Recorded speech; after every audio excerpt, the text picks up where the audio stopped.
매일 성경과 함께하는 오늘의 큐티 시간입니다. 10월 19일 오늘의 말씀은 열왕기상 18장 16절에서 29절입니다.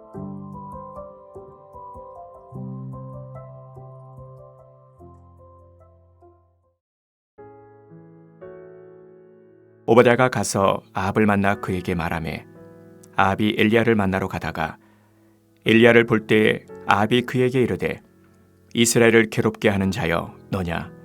그가 대답하되 내가 이스라엘을 괴롭게 한 것이 아니라 당신과 당신의 아버지의 집이 괴롭게 하였으니 이는 여호와의 명령을 버렸고 당신이 바알들을 따랐습니다. 그런즉 사람을 보내 온 이스라엘과 이세벨의 상에서 먹는 바알의 선지자 450명과 아세라의 선지자 400명을 갈멜산으로 모아 내게로 나오게 하소서. 아합이 이에 이스라엘의 모든 자손에게로 사람을 보내 선지자들을 갈멜산으로 모으니라.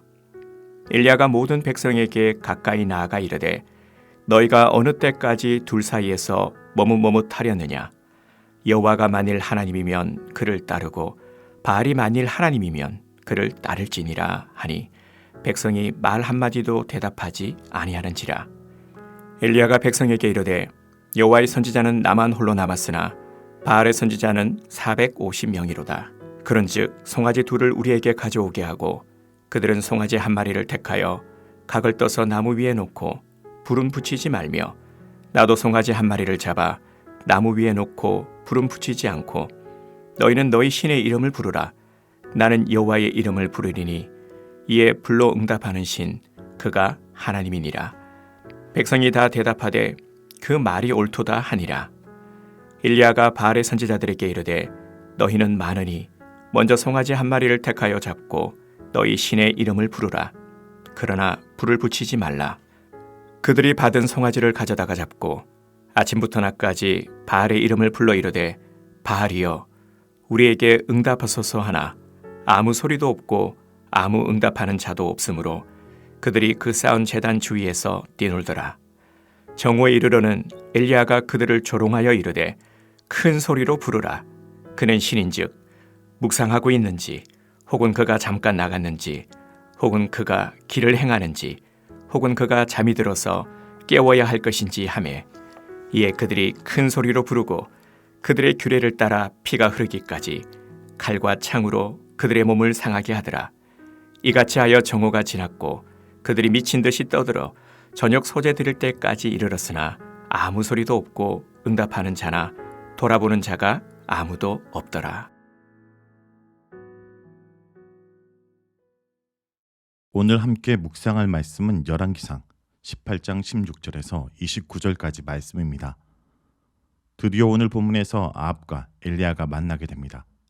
정확하게 이야기하면 본문은 아합이 엘리야를 만나러 갔다 말합니다. 아합의 입장에서는 이 모든 문제의 원인이 바로 이 엘리야로 생각했기 때문에 드디어 엘리야를 찾아낸 것입니다. 그래서 엘리야를 만나자마자 이스라엘을 괴롭게 하는 자라고 부릅니다. 하지만 엘리야는 문제는 자신이 아니라 아합과 그의 아버지의 집이 일으켰다고 말합니다. 그들이 여호와의 명령을 버리고 바알을 섬겼기 때문입니다. 여기서도 엘리야는 바알과 아세라가 이스라엘의 평안과 평화를 주는 것이 아니라 이스라엘을 괴롭게 하는 신이라 말합니다. 이런 엘리야의 반박에 아합은 대답을 못하고 둘의 논쟁은 엘리야의 승리로 끝납니다. 그리고 이제는 논쟁이 아니라 실제적인 대결을 엘리야는 제안합니다. 엘리야는 갈멜산에서 바알과 아세라의 선지자들과 여호와의 선지자인 자신의 대결을 제안한 것입니다. 아합에게 바알의 선지자 450명, 아세라 선지자 400명을 갈멜산으로 모아서 누가 참 신인지 백성들 앞에서 대결하자고 말합니다. 여기서 이세벨의 상에서 먹는 바알과 아세라의 선지자들이라는 표현이 나오는데 이세벨이 바로 바알과 아세라 선지자들의 후견이라는 것을 말하는 것입니다. 이세벨은 북이스라엘에서 여호와의 선지자들을 제거하고 많은 바알과 아세라 선지자들로 대체하여 우상의 나라로 만들어버렸습니다. 이방 여인 이세벨이 아합의 아내로 이스라엘 땅에 들어와 하나님의 땅을 우상의 땅으로 만든 것입니다. 이러한 모습은 이후 열왕기상 21장에 아합이 나봇의 포도원을 가지고 할 때 이세벨이 가지도록 돕는 모습과 연결됩니다. 아합이 나봇의 포도원을 가지려고 할 때 포도원을 채소밭으로 만들고자 한다고 말하는데, 여기서 채소밭 또는 정원으로 번역된 히브리 단어는 나봇의 포도원 이야기를 포함해서 구약에 2번 나옵니다.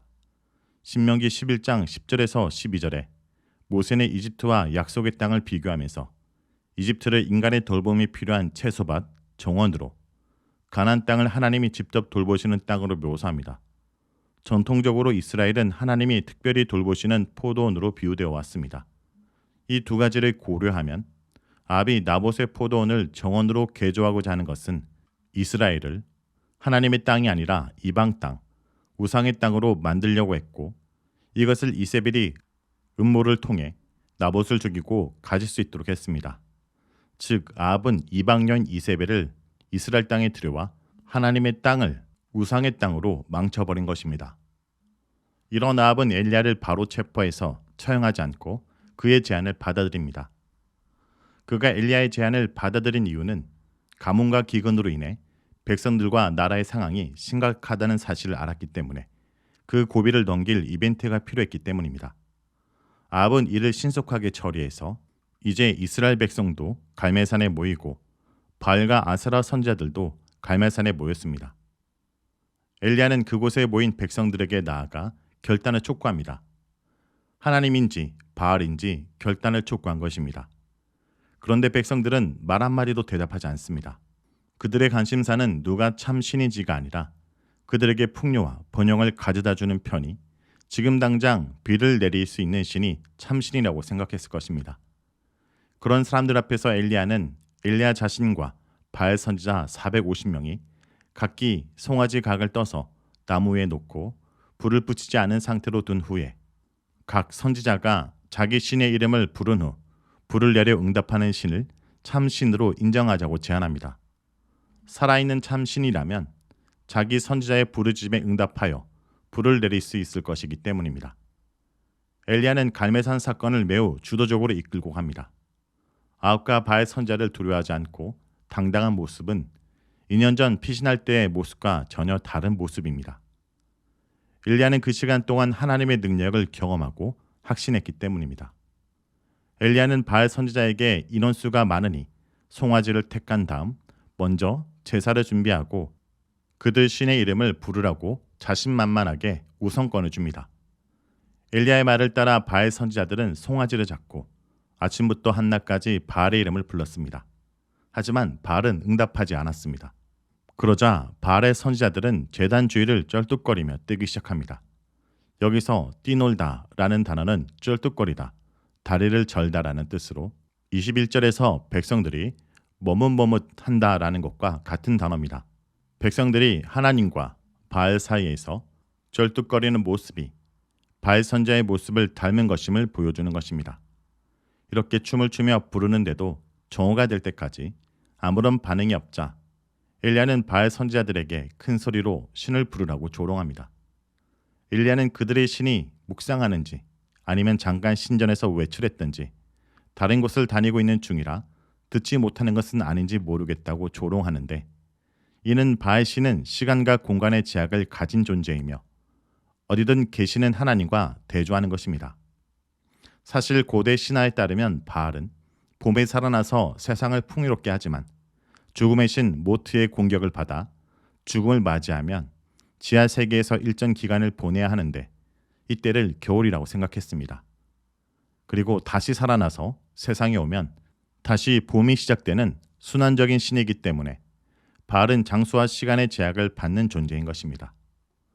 엘리야는 아무 응답을 하지 못하는 바알이 참 신이 아니라는 것을 백성들에게 보여주며 조롱한 것입니다. 엘리야의 조롱에 자극을 받은 바알 선지자들은 자신의 몸을 자해하며 극단적인 방법을 사용하면서 자신들이 믿는 신의 이름을 불렀습니다. 이렇게 소리를 지르고 춤추고 몸에 피까지 내면서 저녁까지 미친 듯이 떠들었지만 아무 응답도 없었습니다. 바알 선지자들이 그토록 애타게 부른 바알은 응답하지 못하였기 때문에 그는 가짜 신으로 판명된 것입니다. 성도 여러분, 이 세상 사람들이 그토록 따라가는 우상과 거짓 신은 이렇게 우리의 부르짖음에 응답하지 못합니다. 참 하나님인지 거짓 우상인지 구별하는 가장 확실한 방법은 우리의 음성에 응답하는지를 보면 아는 것입니다. 바알과 같은 우상과 달리 우리 하나님은 응답하시는 분입니다. 언제 어디서나 우리와 함께 하시는 분입니다. 그런 하나님을 저버리고 세상 사람들이 따르는 헛된 우상 앞에 쩔뚝거리고 있진 않습니까? 아니면 세상을 따를 것인지 하나님을 따를 것인지 머뭇머뭇거리고 있진 않습니까? 오늘도 세상 앞에 머뭇거리지 말고 주님을 온전히 따르기를 결단하고 주님께 오늘 하루를 살아갈 은혜의 담비를 달라라고 간구하는 여러분이 되길 간절히 소원합니다. 기도하겠습니다. 주님, 여호와를 따를 것인지 바알을 따를 것인지 외치는 소리에 머뭇머뭇거리는 이스라엘 백성의 모습을 보았습니다. 혹시 이것이 우리의 모습이 아닌지 돌아봅니다. 주님이 어떤 분이신지에 대한 관심보다 당장 내게 유익이 되는 것을 따르고 섬기려는 우리 자신의 모습을 발견합니다. 또 자신의 요구를 들어달라고 날뛰는 바알 선지자의 모습이 우리의 모습이 아닌지도 다시 한번 생각하게 됩니다. 내 요구를 간절시키기 위해 수단 방법을 가리지 않고 자기 자신을 망치면서까지 어리석은 열심을 내는 것이 혹시 우리의 모습은 아닌지 돌아봅니다. 주님, 그렇다면 용서하여 주시옵소서. 그들의 잘못은 신을 섬기는 방법의 문제가 아니라 참신을 섬기지 않았다는 것을 발견했습니다. 부르짖음을 듣고 우리와 늘 함께 하시는 하나님을 저버리고 엉뚱한 것에 내 인생의 문제를 해결하려고 했던 우리의 어리석음을 용서해 주시옵소서. 말씀을 따라 주님을 바로 알고 온전히 섬기는 주의 백성이 되게 하여 주시옵소서. 예수님의 이름으로 기도합니다. 아멘.